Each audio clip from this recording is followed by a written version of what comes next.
Hi friends, मेरा नाम विकास सिंह है और मैं आज आप सभी के साथ माय मैजिकल ट्रिप का मेरा एक्सपीरियंस शेयर करने जा रहा हूँ। आप सभी से रिक्वेस्ट है कि आप ये वीडियो पूरा एंड तक देखिएगा।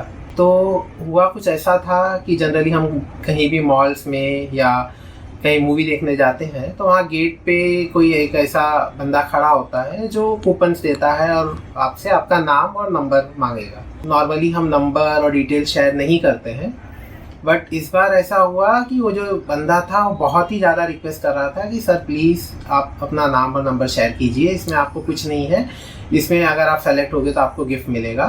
तो हमने सोचा कि चलो ठीक है, नाम और नंबर ही तो देना है, उसमें क्या होगा। तो हमने अपना नाम और नंबर उसको दे दिया। फिर करीब 3 दिन बाद मुझे उनके यहाँ से कॉल्स आने शुरू हुए, जहाँ पर उन्होंने सामने से बोला कि हमारा प्रमोशनल इवेंट चल रहा है और आपको बस आधा घंटा से 45 मिनट समय देना है और आपको बस आके यहाँ से जाना है, आपका गिफ्ट सेलेक्ट हुआ है और आपको बस गिफ्ट कलेक्ट करने के लिए आना है, गिफ्ट्स एंड कूपन्स। तो पहले तो मैंने डिनाई किया। उसके बाद लगातार हर दूसरे दिन मुझे कॉल आ रहा था कि सर आप प्लीज़ आप अपना टाइम बताइए, जो टाइम पे आप बोलेंगे हम आपका स्केड्यूल सेट कर देंगे, आपको तभी आना है। तो फिर भी मैंने डिनाई किया कि आई एम नॉट इंटरेस्टेड, आप अपना गिफ्ट रख लीजिए, मुझे नहीं आना है। वीकेंड में भी मुझे मॉर्निंग में कॉल आया, उन्होंने सेम चीज़ें रिपीट की। इस बार मैंने बोला चलो ठीक है, मैं आ जाऊँगा, मैं इवनिंग में आता हूँ। तो फिर उन्होंने बोला आप कितने बजे तक आओगे? तो मैंने बोला चलो ठीक है, मैं 4-5 बजे तक आ जाता हूँ। बाद में इवनिंग में करीब 4 या 4:30 ऐसे कुछ टाइम पे मुझे फिर से कॉल आया और उन्होंने बोला सर आपका अपॉइंटमेंट है, आप आ रहे हैं? तो मैंने बोला कि नहीं, फ़िलहाल तो मेरे पास टाइम नहीं है। पर उन्होंने फिर बहुत रिक्वेस्ट किया, बोला कि आपका गिफ्ट बुक हो गया है, आपको आना चाहिए, नहीं तो हमारा लॉस हो जाएगा। तो फिर मैंने बोला चलो ठीक है, आधे घंटे की बात है, इतने दिन से बुला रहे हैं, हम जाके आते हैं। उन्होंने बोला आपको अपने कपल में ही आना है, अपने वाइफ के साथ ही आना है। फिर हम वहाँ पर पहुँचे और वहाँ जब हम ऑफिस के अंदर गए तो वहाँ काफ़ी लाउड म्यूज़िक चल रहा था एंड इवन कुछ कपल्स ऑलरेडी वहाँ पर बैठे हुए थे। तो उनके सेल्स एग्जीक्यूटिव टेबल पर ही प्रेजेंटेशन दे रहे थे। तो उन्होंने हमें एक टेबल पर बिठाया। उनका सेल्स एग्जीक्यूटिव, उसने खुद को इंट्रोड्यूस किया, उसने हमारे डिटेल्स दिए कि आपका नाम क्या है, आप कहाँ रहते हो, आपका गाँव कौन सा है, आप कहाँ से हो। तो ये सारी जेनरिक बातें होने लगी, जहाँ पर एक तरह से वो अपना रेपो बिल्ड कर रहा था हमारे साथ। और फिर उसने बताया अपनी कंपनी के बारे में और फिर उन्होंने जनरली पूछने लगे कि आप घूमने जाते हो, आप कहाँ पर जाते हो, अभी तक आप कहाँ कहाँ गए हो, किस टाइप के होटल्स में आप स्टे करते हो, 2 स्टार, 3 स्टार, 5 स्टार। तो ये इन जनरल डिटेल्स थे, हमने शेयर कर दिए उनके साथ कि हम लास्ट टाइम यहाँ गए थे। तब उन्होंने बोला कि क्योंकि आज हमारा एनिवर्सरी है तो 10 सेलेक्टेड कस्टमर्स को हम स्पेशल ऑफ़र दे रहे हैं। तो अगर हम आपको कुछ ऐसा ऑफ़र दें जो आपके बजट में हो और आपका टाइम भी उसमें फ़िट हो रहा हो, तो क्या आप लेना चाहोगे? तो पहले तो उन्होंने सवाल पूछा तो हमने कहा हाँ, अगर ऑफ़र अच्छा होगा और बजट में होगा तो हम क्यों नहीं लेंगे, बट पहले आप बताइए कि है क्या क्या ऑफ़र है। तो उसके बाद में उन्होंने यही क्वेश्चन घुमा घुमा करके पूछा अलग अलग सिनेरियोस के साथ, क्या आप लेना चाहोगे। तो हमने फिर एक पॉइंट ऐसा है जहाँ हमने बोला भी कि आप बताइए तो सही कि आपका ऑफ़र क्या है, क्योंकि ऑलमोस्ट 1 घंटे से ऊपर हो गया था and we were kind of exhausted. क्योंकि क्या हुआ कि जब वो बात कर रहे थे तो हमें ज़रा भी इधर उधर देखने नहीं दे रहे थे। ज़रा सा अगर हमारा ध्यान कहीं जा भी रहा था तो वो तुरंत ही कुछ ऐसा क्वेश्चन पूछेंगे ताकि आपका पूरा फोकस वापस उन पर आ जाए। तो ये काइंड ऑफ लाइक आप लगातार फोकस्ड उनसे बातें कर रहे हो, वो आपसे सवाल पूछ रहे हैं, आपको जवाब देना है। तो फिर उन्होंने पहले तो पैकेज के बारे में बताना शुरू किया कि हम आपको 6 नाइट एंड 7 डेज़ का पैकेज ऑफ़र कर रहे हैं और उसमें आपको 3 to 4 स्टार होटल्स में आपको 3 ईयर्स के लिए ये पैकेज में प्रोवाइड किया जाएगा। इसके अलावा वो अपने इस पैकेज में एडिशनल बेनिफिट्स के बारे में बताने लगे, जिसको उन्होंने ज़्यादा डिटेल में कवर किया, जहाँ पर ईयरली मूवी वाउचर्स थे, उसके अलावा डीमार्ट के कूपन्स थे। उसमें भी उन्होंने पूछा कि आप डीमार्ट में कितना स्पेंड करते हो, आपको ये कूपन यूज़ हो जाएगा। तो उनके जो एडिशनल थे वो काइंड ऑफ अराउंड 32,000 के कूपन्स थे जो 3 ईयर्स में हमें मिलने वाले थे। तो उसके बाद हमने पूछा कि ये पैकेज का कॉस्ट क्या है। तो पहले तो काफ़ी देर तक हमें डिटेल्स पूरी तरह से शेयर नहीं कर रहे थे। एट द एंड उन्होंने बताया कि ये 90,000 का पैकेज है जो आपको 3 इयर्स के लिए दिया जाएगा। तो 1 मिनट के लिए मुझे लगा कि 90,000 देना है, 3 साल के लिए देना है, तो बेटर मैं डायरेक्टली बुक कर लूँगा, मैं पहले से एडवांस में इनको क्यों पे करूँ। तो मैंने पहले तो डिनाई किया कि नहीं, आई एम नॉट इंटरेस्टेड। तब उनका फिर नया गेम शुरू हुआ। तो उन्होंने फिर वो कैलकुलेशन बताने लगे कि आपको 32,000 तो अपफ्रंट मिल जा रहा है, और ये पैसे आपका एक्चुअल जो कॉस्ट आपको पड़ रहा है वो तो खाली 58,000 है, जिसमें आपको इन फ्यूचर महंगाई बढ़ेगी तो वो चीज़ें भी आपको नहीं सोचना। आप पहले से लेके रखे हो, हर साल आप 6 नाइट एंड 7 डेज़ के लिए जा सकते हो। वो भी आपको ज़रूरी नहीं है कि आप एक ही बार में यूज़ करो, आप चाहो तो उसको 2 नाइट में स्प्लिट कर सकते हो। अगर आप चाहो तो किसी को गिफ्ट भी कर सकते हो, या किसी फैमिली मेम्बर को भी साथ में ले जा सकते हो। 6 नाइट एंड 7 डेज़ का है तो वो आपके फैमिली मेम्बर्स में स्प्लिट हो जाएगा। तो उसके बाद हमें लगा कि ठीक है, मतलब थोड़ा कॉस्ट कम है, फिर भी हम झिझक रहे थे। फिर आते हैं उनके सेल्स मैनेजर, तो उन्होंने बोला कि अगर 90,000 आपको ज़्यादा लग रहा है तो हम इसका EMI कर सकते हैं। तो मैंने पूछा कि आपके पास EMI की क्या ऑप्शंस है। तो उन्होंने सजेस्ट किया कि आप एक काम कीजिए, आप 9 मंथ्स का EMI करा लीजिए, आपको अराउंड 10,000 पड़ेगा, और उसमें भी हम आपको 4,000 रिवर्ट कर देंगे आपके कन्वीनियंस के लिए, और फिर आपको टोटल 6,000 ही पड़ेगा। उसके अलावा उन्होंने ये भी बोला कि आपका जो इंटरेस्ट कंपोनेंट है हम वो भी आपको रीइंबर्स कर देंगे, ये 4,000 के साथ में। आपको जो भी होगा आप क्रेडिट कार्ड स्टेटमेंट भेज देना, और आपका बिल होने के पहले ही आपको 4,000 प्लस जो इंटरेस्ट है, मंथली इंटरेस्ट, वो आपको वापस कर दिया जाएगा। बट फिर भी मैं कंफर्टेबल नहीं था। तो उन्होंने बोला क्योंकि आप हमारे स्पेशल कस्टमर हो, हम आप एक काम करते हैं, हम आपको 3 ईयर तो है ही, हम आपको एडिशनल 1 ईयर इस पैकेज में प्रोवाइड करेंगे। सो बेसिकली जो 3 ईयर के पैकेज में आपको 4 ईयर मिलेगा, 6 नाइट एंड 7 डेज। फिर हमें लगा कि ठीक है, सस्ता मिल रहा है एंड इवन हमें कन्वीनियंट भी होगा, तो हमने बोला ठीक है। बट उसके बाद भी मुझे कुछ डाउट्स थे। तो मैंने उनके मैनेजर से बोला कि हम यहाँ पहली बार आ रहे हैं, वी डोंट नो यू, आपकी कंपनी के बारे में भी हमने पहले कभी सुना नहीं है। तो इस पर उन्होंने बोला कि हम एक काम कर सकते हैं, हम आपको 1 नाइट का कॉम्प्लीमेंट्री स्टे देते हैं। आपको जिस होटल में भी रहना है आप हमें बता दीजिएगा और हम आपका स्टे अरेंज कर देंगे, और अगर आपको फिर भी पसंद नहीं आए तो फिर आपका फर्स्ट EMI जाने के पहले ही आपका फुल रिफ़ंड कर दिया जाएगा।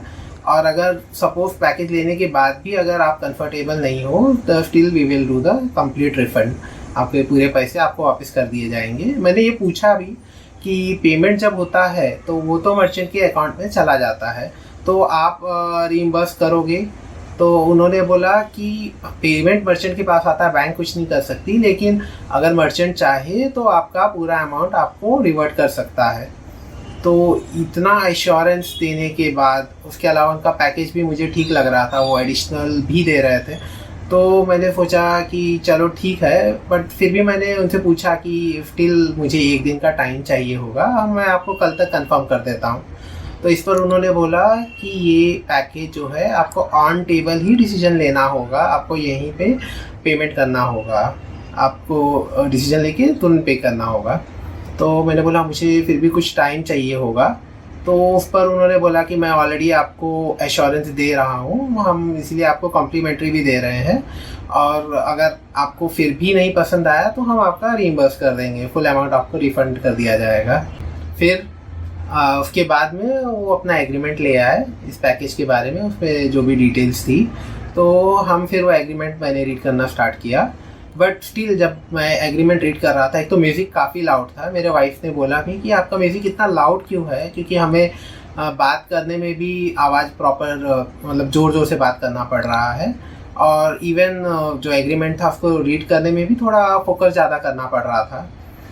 तो उस पर उन्होंने एक तरह से टाल दिया हमारा ये सवाल, और हमने भी उतना ध्यान नहीं दिया। हम फिर एग्रीमेंट पढ़ने लगे, और लेकिन जब हम एग्रीमेंट पढ़ रहे थे तो वो बीच बीच में हमसे कुछ सवाल पूछ रहे थे इधर उधर की, तो उससे भी हम फोकस नहीं कर पा रहे थे। We were trying our best कि मैं वो एग्रीमेंट पढ़ूँ, उसमें क्या क्लॉसेस है, क्या है।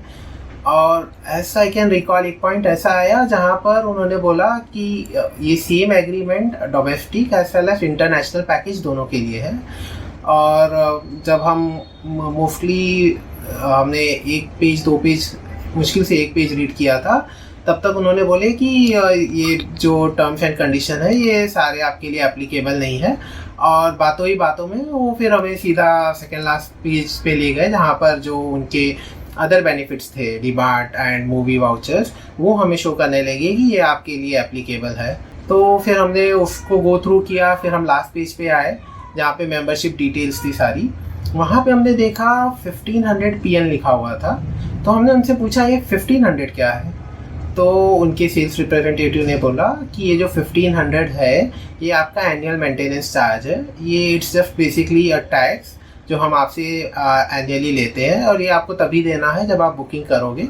सपोज अगर आप 1 साल में बुकिंग नहीं भी करते हो तो आपका कैरी फॉरवर्ड हो जाएगा नेक्स्ट ईयर में, और जब आप बुक करोगे तभी आपको 1500 देना होगा।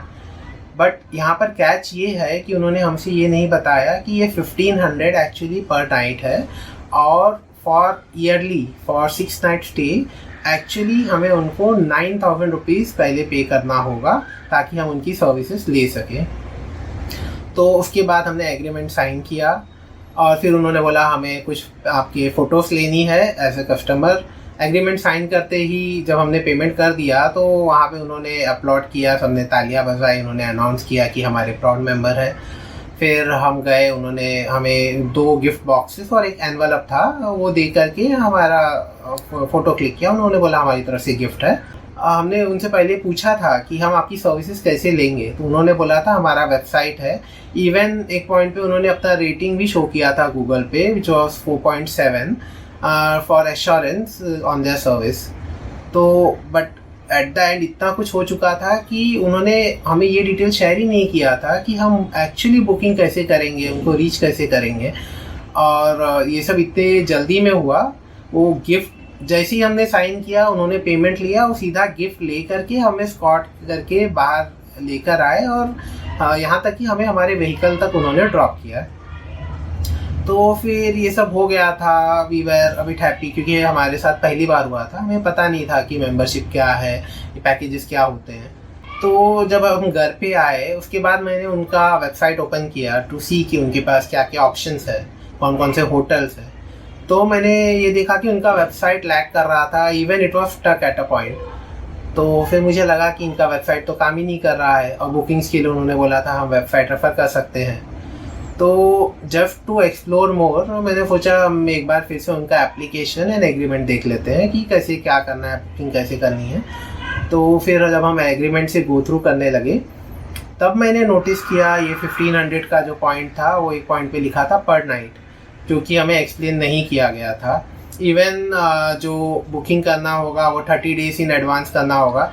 ये एट अ पॉइंट मैंने उनसे पूछा था जब मैं रीड कर रहा था 30 डेज इन एडवांस, तो उन्होंने बोला ये खाली लिखा है, आप हमें इन्फॉर्म कर देना within a week also, हम आपको बुकिंग दे देंगे। बट एग्रीमेंट में ऐसा कुछ भी नहीं लिखा था कि आपको पहले से आप इन्फॉर्म करोगे, 1 वीक पहले करोगे तो भी हो जाएगा। उसमें क्लियरली था कि 30 डेज इन एडवांस। एंड उसमें कुछ ऐसे टर्म्स एंड कंडीशंस भी थे एग्रीमेंट में, कुछ ऐसे क्लॉज थे कि जहाँ पर जो कंपनी को फेवर करते थे, एंड एज ए कस्टमर मुझे एक तरह से ओपनली कुछ भी एक्सप्रेस करने से रोकते थे। एंड इवन उसमें ये भी लिखा था कि membership amount is fully non refundable. But इस पर पहले ही उन्होंने एश्योरेंस दिया था कि आपको कुछ भी इशू होगा, अगर आप नॉट सेटिस्फाइड है तो हम तुरंत का तुरंत आपका पैसा रिफंड कर देंगे। इसी बीच मेरी वाइफ ने बताया कि उनको कॉल आ रहा था, और वो एक्चुअली कॉल पिक करके वो गई थी बात करने। तो हुआ कुछ ऐसा कि जब वो बात कर रही थी तो वहाँ के उनकी सेल्स टीम ने उनसे कहा कि यहाँ पर बात करना अलाउड नहीं है। और उसके बाद भी आई थिंक उन्होंने जब थोड़ी देर कुछ सेकंड कंटिन्यू किया तो उनकी सेल्स टीम ने कहा कि आपके हस्बैंड आपको बुला रहे हैं, जबकि ऐसा कुछ नहीं था, मैंने उनको नहीं बुलाया था। तो यहाँ पर इतने रेड फ्लैग्स हो गए थे कि एग्रीमेंट में जो क्लॉजेस थे वो उन्होंने हमें पूरी तरह से रीड नहीं करने दिया। उसके अलावा बहुत सी चीज़ें हमसे छुपाई गई थी। उसके अलावा वहाँ पर मेरी वाइफ को भी कॉल पे बात कर रही थी। ऐसा नॉर्मली कहीं होता नहीं है कि आप बात कर रहे हो तो अलाउ नहीं करेंगे, उसके बाद आपको बहाना करके वापस बुला लिया जाएगा। तो I totally lost my faith on the services, और मैंने same day with in an hour और सो मैंने उनके सेल्स मैनेजर को कॉल किया और मैंने बोला कि मुझे आपकी सर्विसेज नहीं चाहिए क्योंकि आई एम नॉट सेटिस्फाइड। और इस पर उनके मैनेजर टू माय सरप्राइज उन्होंने बोला कि मैं खाली सेल्स टीम से हूँ, आई कांट डू एनीथिंग, आपको हमारे कस्टमर सपोर्ट से बात करना होगा, वही आपकी हेल्प कर पाएंगे। उसके बाद में मैंने उनके कस्टमर सपोर्ट टीम को पहले मैंने मेल डाल दिया क्योंकि रात हो गई थी, मुझे लगा कि उनके सपोर्ट टीम होंगे नहीं। इवन सेकेंड डे मैंने उनको कॉल किया, पहले तो उन्होंने कॉल्स पिक ही नहीं किए और एक पॉइंट ऐसा आया कि उनका फ़ोन स्विच ऑफ आने लगा। तो फिर से मैंने उनके सेल्स मैनेजर को कॉल किया, मैंने बोला कि आपका कस्टमर सपोर्ट फ़ोन भी नहीं उठा रहा है एंड नाउ उनका फ़ोन स्विच ऑफ है। तो फिर उनके सेल्स मैनेजर ने बोला ऐसे कैसे, रुको मैं कॉल करके बात करता हूँ। और आई थिंक उन्होंने उनसे कुछ बातें की, फिर मैंने जब कॉल बैक किया उन्होंने रिसीव किया। और इवन आज भी जब हम कॉल करते हैं तो मतलब 2-4 बार जब कॉल करते हैं उसके बाद वो पिक करते हैं। तो इसके बाद में हमारा कंटिन्यूस, हमने 7 अप्रैल को ये मेंबरशिप ली थी और हमारा कंटिन्यूस उनसे फॉलोअप चलता रहा, जहाँ पर उन्होंने रिफ़ंड सीधे डिनाई किया। हम फिर उनकी कस्टमर सपोर्ट ने बोला आप हमारे मैनेजर से आके मिल लीजिए। तो फिर हमारी उनके मैनेजर से बात हुई, उन्होंने भी बोला कि रिफ़ंड एप्लीकेबल नहीं है। हमने ये भी रेज़ किया कि हमने सेम डे आपको रिफ़ंड के लिए रिक्वेस्ट किया था। यहाँ तक कि ऐसा भी हुआ था कि जब हम उनको डॉक्यूमेंट दे रहे थे तो उन्होंने बोला था कि आपको पैन कार्ड भी देना पड़ेगा, ऑल्दो हमने आधार कार्ड उनको ऑलरेडी दिया था। उन्होंने बोला पैन कार्ड मैंडेटरी है फॉर KYC।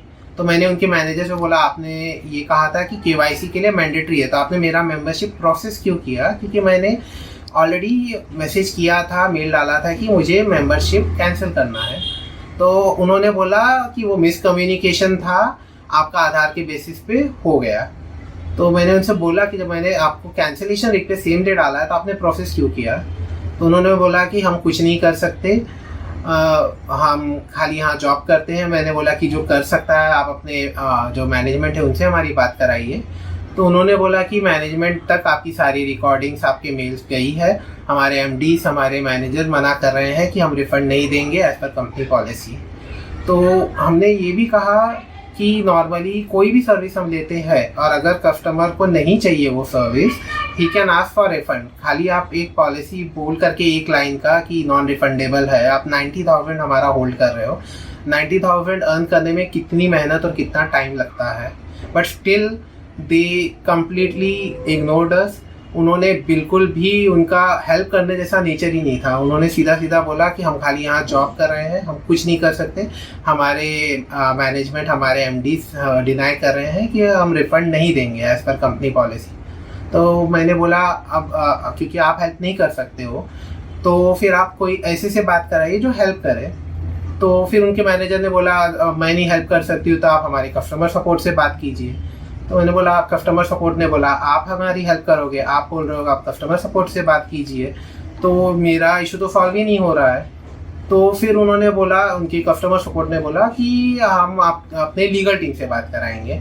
तो मैंने बोला लीगल टीम यहाँ पिक्चर में कैसे है? सेल आपकी सेल्स टीम ने किया, कस्टमर सपोर्ट कोई हेल्प नहीं कर रहा है, मैनेजर कोई हेल्प नहीं कर रहा है, तो लीगल टीम रिफंड के लिए देखेगी। तो उन्होंने बोला हाँ, रिफंड मैटर्स लीगल टीम देखती है, देना है नहीं देना है। तो मैंने बोला ठीक है, अगर लीगल टीम हेल्प कर सकती है तो आप मेरी बात लीगल टीम से करा दीजिए। तो हम वीकेंड को गए थे और हमने बोला था लीगल टीम से बात कराइए, उन्होंने बोला हम शेड्यूल करेंगे। हमें अभी तक उनकी लीगल टीम से कोई भी कॉल नहीं आया है, इवन हम उनसे फॉलोअप कर रहे हैं, मैं उनको कई बार कॉल कर चुका हूँ, बट स्टिल कोई प्रॉपर हमें अपडेट भी नहीं मिल रहा है। इससे पिछले कुछ दिनों से, जब से मैंने ये परचेज़ किया है तब से मुझे काफ़ी फ्रस्ट्रेट हो चुका हूँ मैं इनसे कंटिन्यूस फॉलोअप करके। इवन काफ़ी मुझे मेंटल हैरेसमेंट भी काफ़ी हुआ है इसके वजह से। सो अभी तक जो भी मैंने उनकी सर्विसेज देखी है, राइट फ्रॉम द डे जब हमने उनको पेमेंट किया है तब से अभी तक, I am not at all satisfied with their services. उन्होंने फॉल्स कमिटमेंट किए, फॉल्स प्रॉमिसेस किए, चीज़ें हमसे छुपाई। तो इस पूरे एक्सपीरियंस से मुझे ये सीख मिली है, भले कोई भी ऑफ़र कुछ भी हो, वो कितना भी कन्विंसिंग लगे, बेटर है कि आप एक दिन लो, उसके बारे में सोचो, उसके बाद में ही आप डिसीजन लो। ऑन टेबल कुछ भी कभी भी साइन मत करो, चाहे कोई कुछ भी बोले, क्योंकि जिसको सेल करना है वो सेल करके निकल जाएगा, फिर बोलेगा कि मेरा काम सेल करना था, हमें उससे कोई मतलब नहीं है। एंड जो कस्टमर सपोर्ट है, अगर वो आपको सर्विस नहीं दे रहा है तो आपको बस वो एक टीम से दूसरे टीम में आपको घुमाते रहेंगे। एट द एंड ऐसे कस्टमर आपका हैरेसमेंट होगा और उसके बाद में आपके पास कोई ऑप्शंस ऐसे उतने है नहीं। तो मैं अपना जो मेरा एक्सपीरियंस था मैंने आप सबके साथ शेयर किया है, ताकि जो मेरे साथ हुआ वो आपके साथ ना हो। माय मैजिकल ट्रिप आपसे रिक्वेस्ट है, please refund my amount. Thank you.